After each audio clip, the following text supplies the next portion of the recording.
What does your child do when something goes wrong? Do they immediately look for someone to fix it? Or do they start looking for a solution?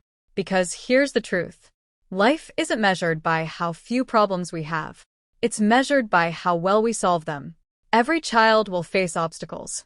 A difficult assignment, a disagreement with a friend, a missed opportunity, an unexpected setback.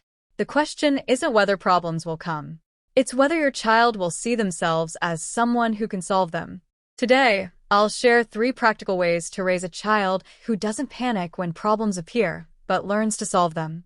And the final lesson is one that successful problem solvers use almost without thinking. 1. Don't be the first person to solve their problems. As parents, it's hard to watch our children struggle. So we step in. We finish the project, call the teacher, resolve the argument, find the missing answer. And while that may solve today's problem, it can quietly create tomorrow's dependence. Instead, become a guide instead of a rescuer. When your child comes to you with a problem, resist the urge to answer immediately. Ask, "What have you tried so far?" Or, "What's one thing you think might help?" At first, they may shrug. They may say, "I don't know." That's okay. Give them time to think.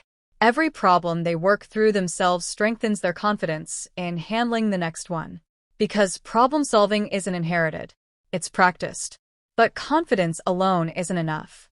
Children also need a simple strategy for tackling problems that feel too big to handle. 2. Teach them to break big problems into small steps. Many children give up because the problem feels too big.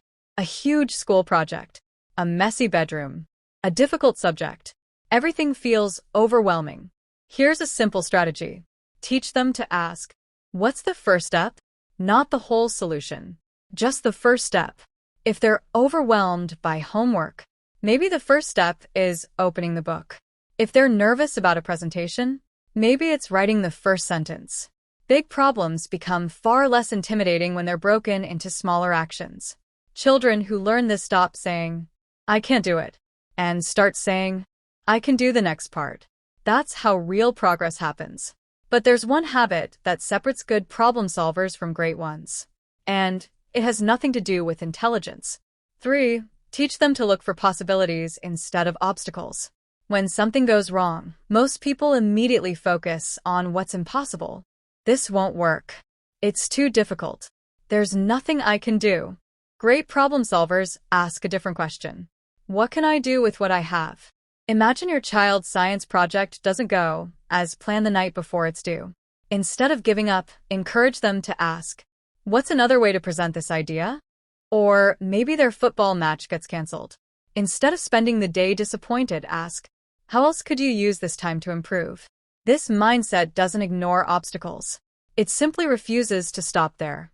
Children who learn to look for possibilities become resourceful. And resourceful people don't wait for perfect circumstances. They learn to make the best of the ones they have. Your child's future won't be free of problems. No one's is. But every problem they solve teaches them something valuable. How to think clearly under pressure. How to stay calm when things don't go as planned. How to keep moving instead of giving up. Those lessons are far more valuable than simply finding the easy answer. They prepare children for challenges no classroom can fully teach. Because the goal isn't to raise a child who never faces problems. It's to raise a child who knows they can face them. And that's a skill they'll carry for the rest of their life. I'd love to hear from you in the comments. What's one problem your child solved recently that made you proud? Let's keep growing together. Click the video on your screen to learn how to raise a child who never gives up when life gets hard. Because problem solving is important, but persistence is what keeps a child trying long enough to actually find the solution. I'll see you there.